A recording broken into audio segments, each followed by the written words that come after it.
Thank you, the organizers of the conference, that I'm here, that I'm able to share with you my research and my exhibitions actually that I curated. I would like to talk about them. So I'm going to present two war photography exhibitions that I curated, and doubts and challenges I faced in this process. And those exhibitions were a continuation of my research in war photography that I did as my dissertation, and then it was later published in a book, War of Images, and it's unfortunately only in Croatian, but if you would like to browse through it, it's here.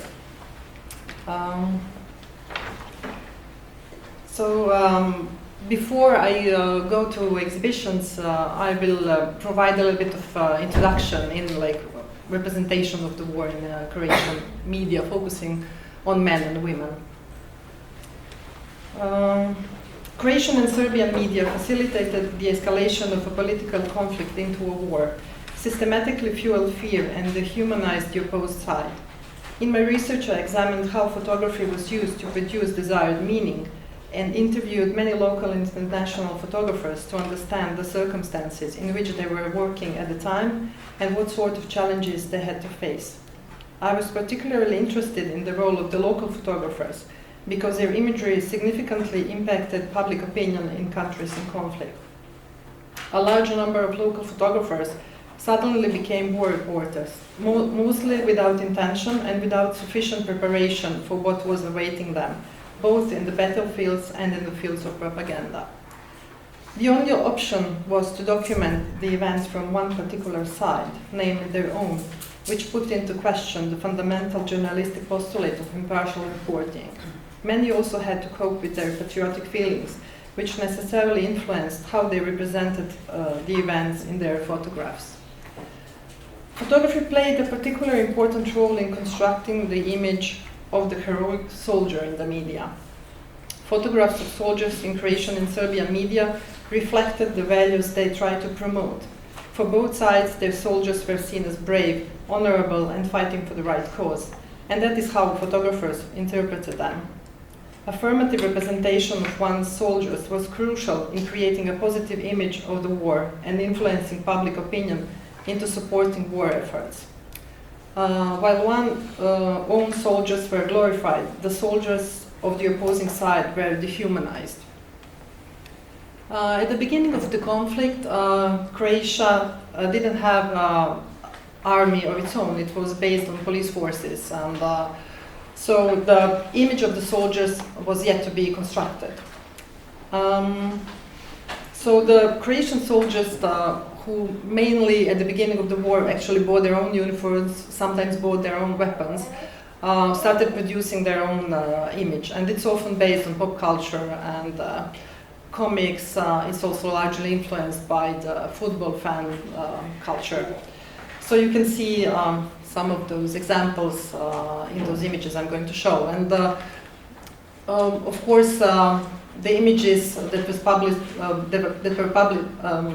published in the media were chosen to actually reproduce this desirable image of the hero soldier.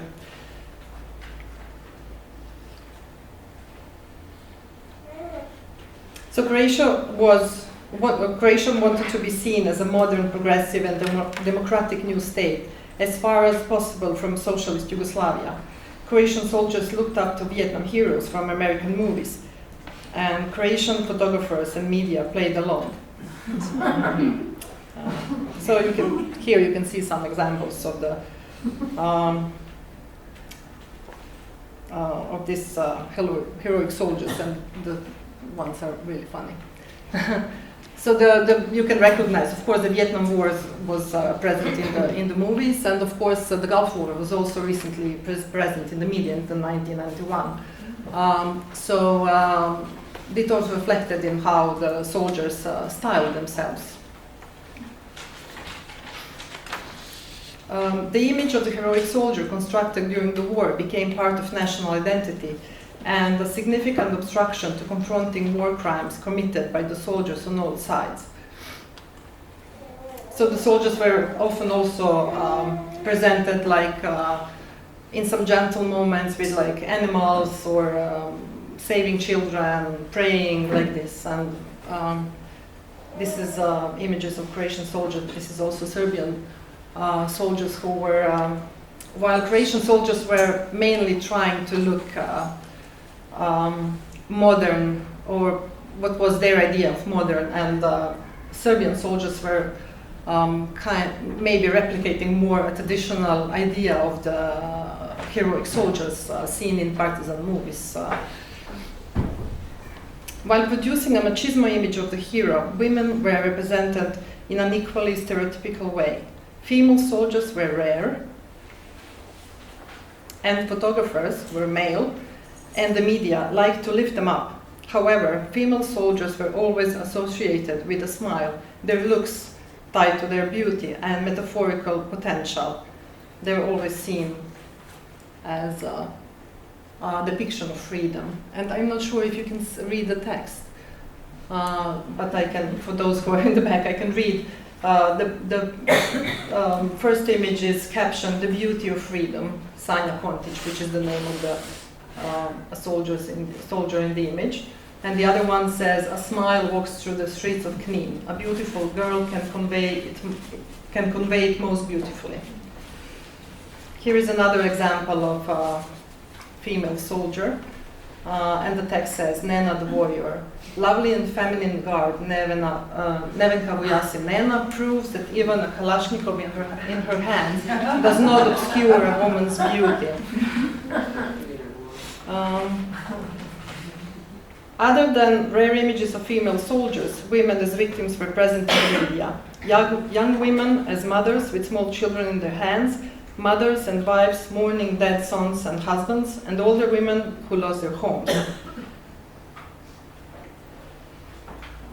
Like this. And some other examples. I'm sorry, I forgot to mention at the beginning that I might be showing some disturbing images, just so you know. There was even a bizarre custom in which a woman who was close to an unmarried young man is wearing a bridal gown, even though she is not his fiancée. So women were primarily represented as victims without any agency.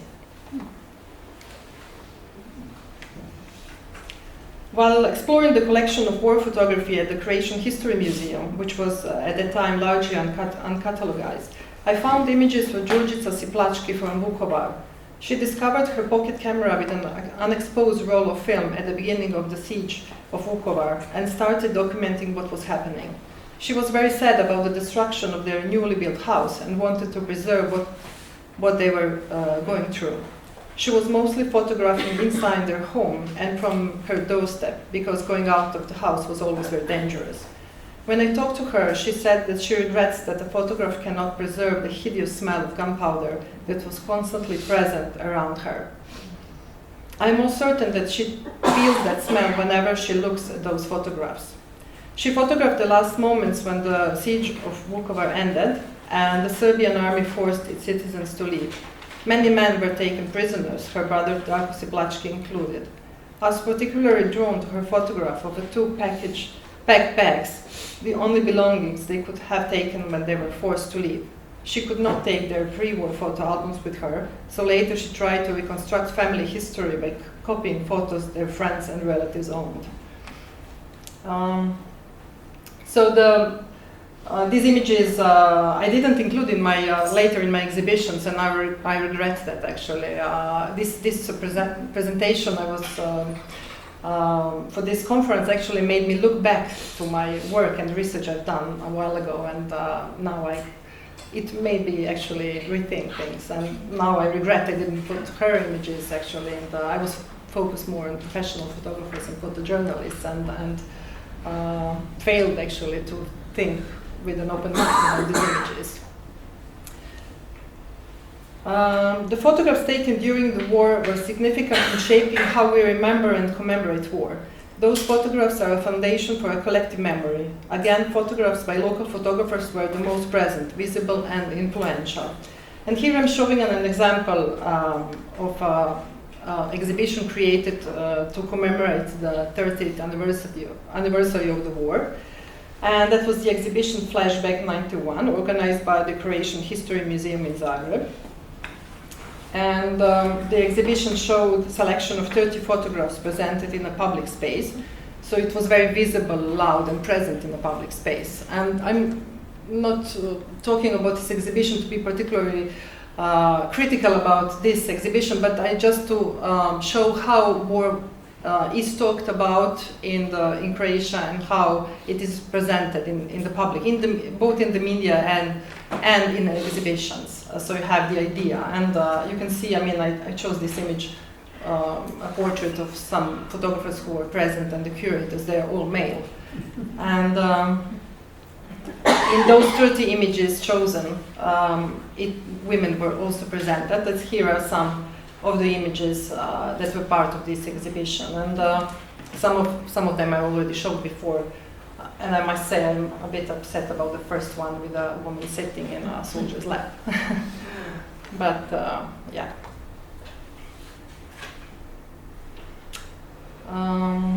So there is, in this exhibition there is only one perspective, and it's the tale of heroic struggle and great suffering of the Croatian people, and that's how war is almost always presented in public space in Croatia, I would say. And I noticed also that every separate country in what used to be Yugoslavia has its own war narrative and commemorates war from its own perspective and commemorates its own victims. And when I was invited to curate the exhibition Lessons from '91, which dealt with the war in the former Yugoslavia, I tried to put many different perspectives together to create a larger fragmented picture that would hopefully open up space for rethinking how we remember war and talk about it. So I selected images by Croatian, Serbian, Bosnian, and a few international photographers. And those photographers sometimes shared the same space while working, just on the opposing sides. So the exhibition was also divided in different parts. But first, maybe I'll read a short statement about this exhibition. The exhibition Lessons from '91 gathered for the first time in this quantity at one single location photographers from the entire region and a few international guests to depict the war years in the area of the former Yugoslavia. Without pretending to be a universal historical depiction of the war or to offer answers to unanswerable questions, the exhibition represents war photographers' perspective on the reality they witnessed during the visits to the political and actual battlegrounds from Slovenia, Croatia, Bosnia and Herzegovina to Serbia, Kosovo and Macedonia. These photographs played an important role during the war, shaping not only the public opinion in all war-struck countries, but also the opinion of the international public. Today, they are even more important to us as foundations of the collective memory, as sometimes undesirable traces of bygone but still excruciating history.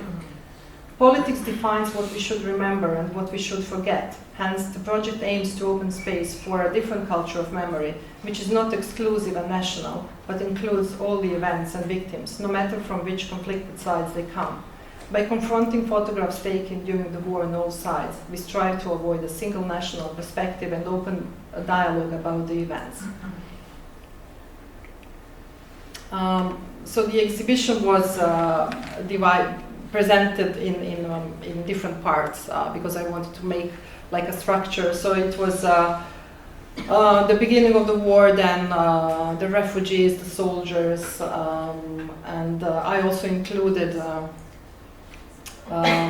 newspaper you can see on the floor, and maybe later in some slides you will see other images showing also newspaper on the floor, because I thought it's important to see those exhibitions also in the context where they put on during the war, because regardless of intentional photographers who all claimed they all did impartial witnessing of the war, the images were often put in a different context, and framed by text and what was put on the side. So all of those images were used more or less in like propaganda war also.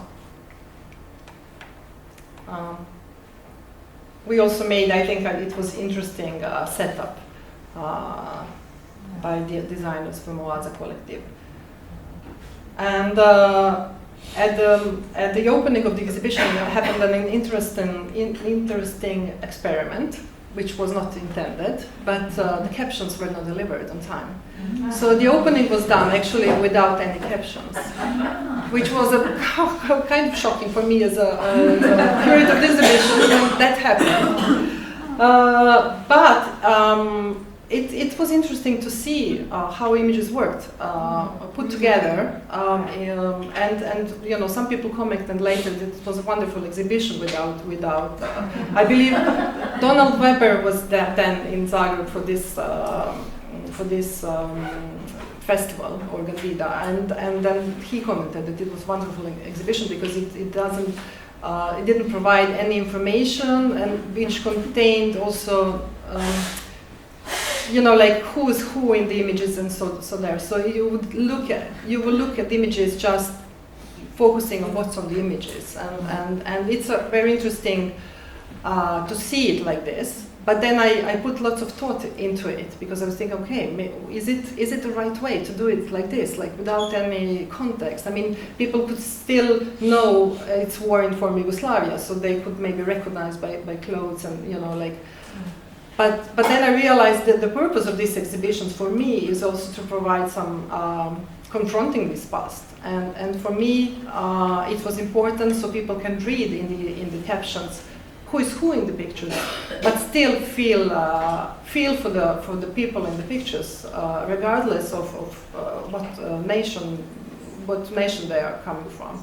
And as I mentioned before, everybody is just commemorating its own victims, and during the war, the opposed side was always dehumanized. So this was like, for me, important actually. When I was thinking about this was important to include. And of course, when producing a war exhibition, it's always how we deal also with gruesome images of death and destruction. And for me, I didn't want to provide an exhibition of war images who is without any cruelty or you know like desensitized, or I mean, so I tried to figure out how to put those gruesome images in the exhibition, and then we came up with this solution to print those images and present them on the table, so the audience decides if they want to look at them. And I think it worked well in the exhibition, and people were opening and reading and then would close back. And here you can see also the what I mentioned before, the newspapers reproduction, so people could read a little bit and remember how it was. Many people remembered how it was during the 90s, how propaganda machinery worked. One part of the exhibition was also dedicated to Serbia. Serbia didn't have the war on its ground till the NATO intervention in the '99, but it was largely influenced by the war. So images I exhibited also had to provide this context. So there is a select. I'm not showing all the images because it would take too long, but just as an information. And one topic that was very important for me to include was a topic of war rapes. That is very difficult to depict, and there is how we present this topic in an exhibition and in war photography in general. There is only one photograph that might be a representation of a raped woman. That's Anthony Lloyd's image on the left. He doesn't know. He says it's a woman that he saw in deep shock, and he was told that the woman might have been raped, but we don't know her name. She was unable to speak. She was really in a deep shock. And the other images that you see here, images by Nina Berman, and she briefly mentioned the images she did, and her work on this topic was very important because at first when first information about war rapes came to international audience, she immediately wanted to come to Bosnia and try to make a story on it. And her male editors and colleagues were discouraging her and saying, "Ma, there is no story about this, just like coincidences. Sometimes it happens, yes, but it's not on a large scale." And she actually came to Bosnia and Croatia and interviewed women who were raped. And some women wanted to be identified by their name and they identified also with their face. But Nina mentioned also that in 2016 a Bosnian web portal published images, and one of the women in the images contacted her and wanted her to remove the images, which was not easy at all. I remember when I was doing this exhibition, Nina was in process of like trying to make those images disappear, and those images are also published in a book about war in Bosnia. So it raises questions how we deal with those images, and Nina did everything she was supposed to do as a professional photojournalism, but circumstances change. You know, after 20 years, people start thinking differently about that. So for this exhibition, Nina Berman provided like cropped images, so women were not recognized, and it's how we exhibited them. And one more image was for me important to include, and I'll show it very briefly because I think it's very disturbing to look at her.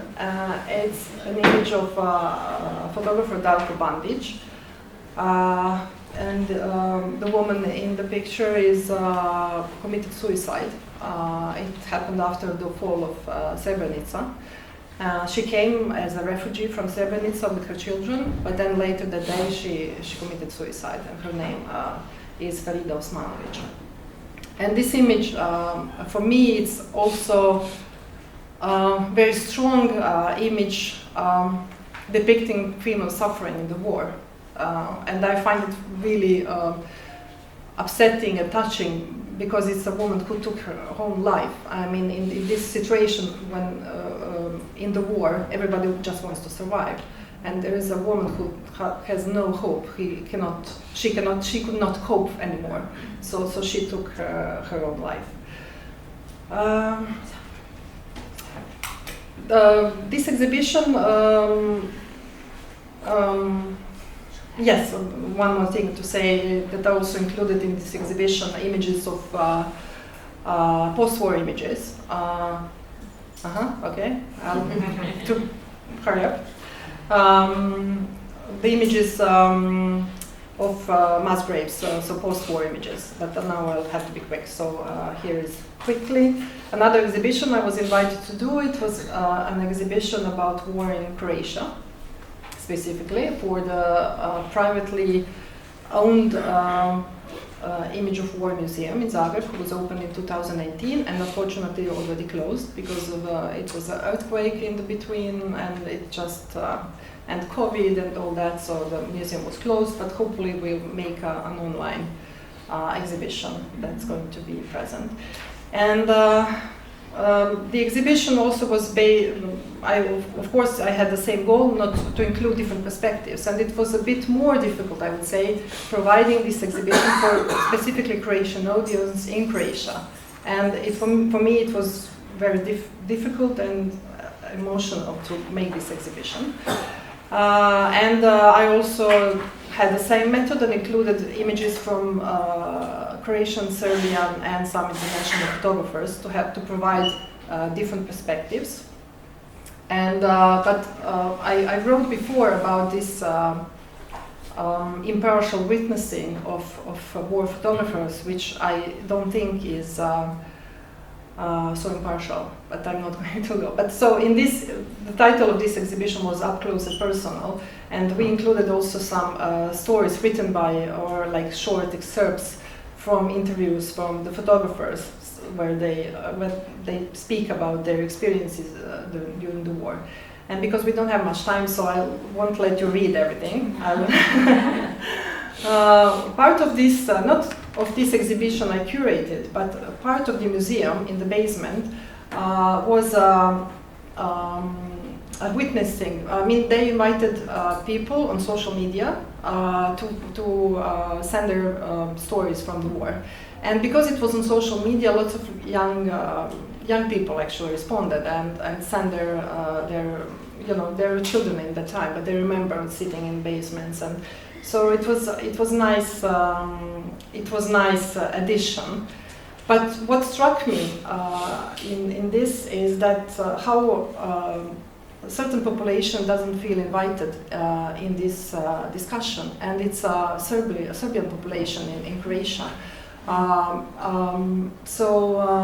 None of the, like most of the exhibitions dealing with war don't include another perspective of the Serbian population in Croatia, which were also victims of the war. So even if we invited all people to contribute with the stories, the Serbian population usually don't feel invited in this discussion. And I became aware of this during the process of this exhibition. And of course, with images I exhibited, I tried to also deal with this, with the suffering of Serbian population in Croatia, and especially, of course, the event of military operation Oluja and Bljesak, Flash and Storm, when lots of the majority of Serbian population was expelled from Krajina. I included those images in this exhibition, and usually, I mean, here I will show the images first, so then I'll explain a little bit. But yeah, I quickly. Even this doesn't listen to me. So I try to provide images which are also personal. Usually the Oluja was represented by a large tractor. I missed the word. Convoy. Yes, convoy. And here in these images, I try to provide more like personal encounter with like people actually suffering. This is how usually Oluja is represented in Croatian media as a victorious victory and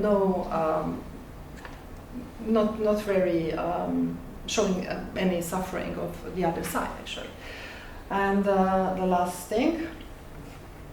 I won't read this. I will just say that for me it was a challenge how to deal with the things that were not photographed, and that's what we have to think about while providing the commemoration of the war. How, what about these things that were not photographed? And for example,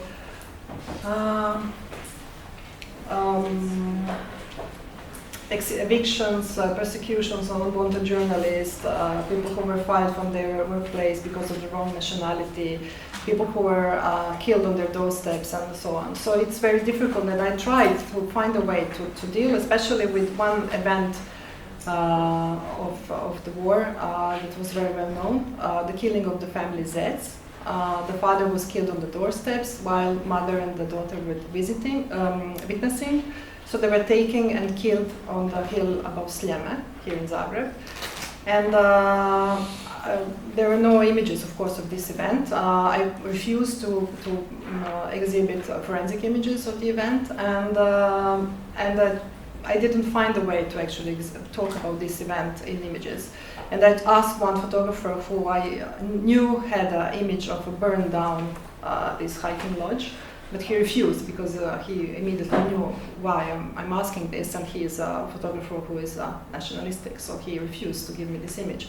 And in my work as a photographer, I did a series in fertile grounds, and this image is photographed on the spot where this happened. But I didn't include my own image because I thought it's going to be problematic, like me, a curator, including my own image, which is post-war. So I was not brave enough, or I didn't find the right way, so I didn't include this. But I just wanted to share with you that I put a lot of thought in this, and I left with a feeling of failure at the end of this exhibition. I was not happy how much I did, actually, but I don't have time to talk about this anymore. So the last thing I think it's important to say, that because I mentioned before that women were represented as with no agency,